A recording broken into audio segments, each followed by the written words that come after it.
오늘의 동화 이상한 오이씨.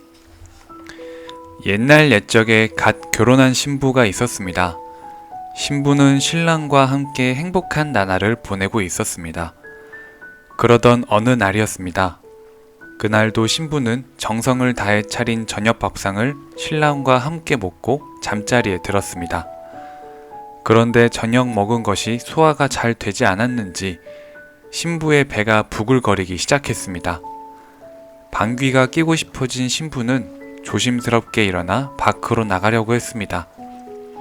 그런데 이때 잠든 줄 알았던 신랑이 신부의 기척에 잠이 깨어 물었습니다. 이 밤중에 어디를 가시오? 갑작스런 신랑의 말에 놀란 신부는 그만 신랑 앞에서 방귀를 뀌어버리고 말았습니다. 뽕! 아니 이게 무슨 짓이오? 신랑은 자리에서 벌떡 일어났습니다. 신부의 행동이 너무나 무례하고 조심성 없다 여긴 신랑은 얼굴이 홍당무처럼 붉어진 신부를 두고서 집을 나가버렸습니다. 그리고 다시는 신부에게 돌아오지 않았습니다. 홀로 남겨진 신부의 배 속에는 아기가 자라고 있었습니다. 신부는 홀몸으로 아들을 낳아 정성껏 길렀습니다. 아들은 건강하게 무럭무럭 자랐습니다. 아들이 학교를 다니면서부터는 똑똑하다는 스승님의 칭찬이 끊이지 않았습니다. 신부는 그런 아들이 정말로 고맙고 자랑스러웠습니다. 아들 덕분에 신부는 행복한 어머니로 살 수 있었습니다. 그러던 어느 날 아들이 울면서 집으로 돌아왔습니다. 어머니는 깜짝 놀라 아들에게 물었습니다. 아니 무슨 일로 이렇게 울고 있니? 어머니, 저는 왜 아버지가 없어요? 동네 아이들도 모두 아버지가 있고 하다못해 동네 송아지, 망아지도 다 아비가 있는데 왜 저는 아버지가 없나요? 어머니는 아들이 동네 아이들에게 아버지가 없다는 놀림을 받는 것을 알고 마음이 무척 아팠습니다. 그래서 눈물을 흘리며 아들에게 오랫동안 숨겨왔던 이야기를 들려주었습니다. 얘야, 너에게도 훌륭한 아버지가 계시단다. 이웃 마을에 사는 원님이 바로 내 아버지야. 이웃 마을에 사는 원님이 바로 너의 아버지시다. 아들은 깜짝 놀랐습니다. 어머니는 얼굴을 붉히며 아버지가 자신을 떠나게 된 이야기를 들려주었습니다. 어머니의 이야기를 다 듣고 난 아들은 하루 종일 생각에 잠겼습니다. 그리고 다음 날부터 나무를 깎아 오이씨를 만들기 시작했습니다. 아들의 행동에 궁금증이 생긴 어머니가 물었습니다. 얘야, 무엇에 쓰려고 그렇게 많은 오이씨를 만들고 있니?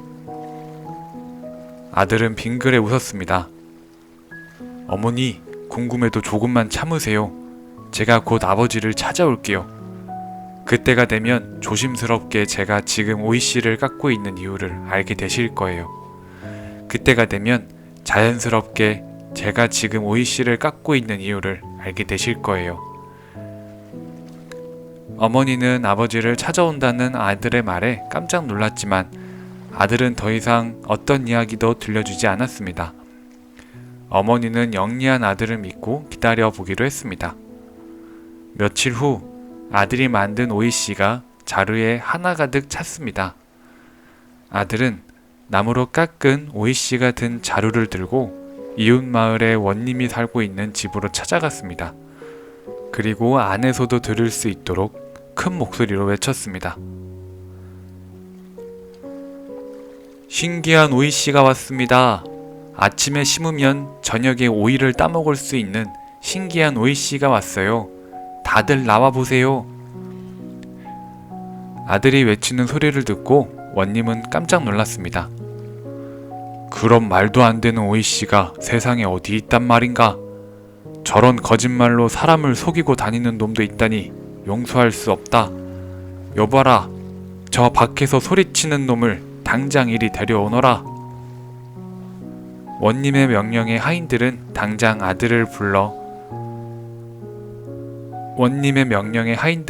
당장 아들을 불러들여 원님 앞으로 데려갔습니다.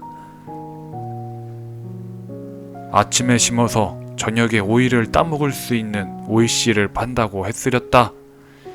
예, 원님, 분명히 그런 오이씨를 팔고 있습니다.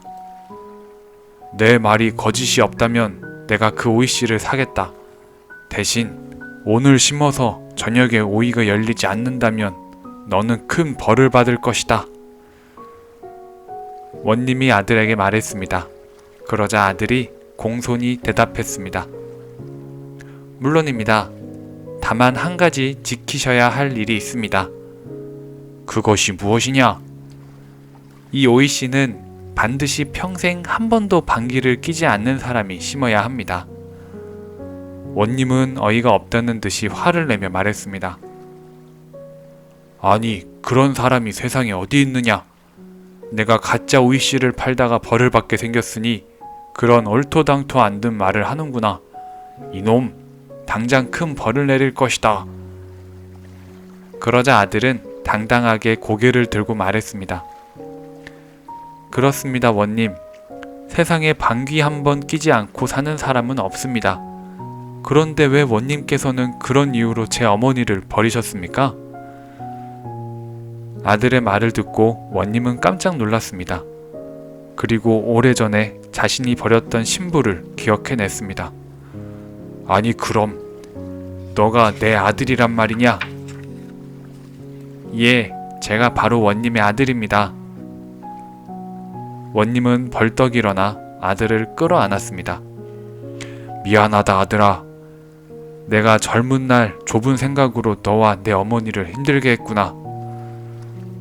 원님은 아들과 함께 어머니를 찾아갔습니다.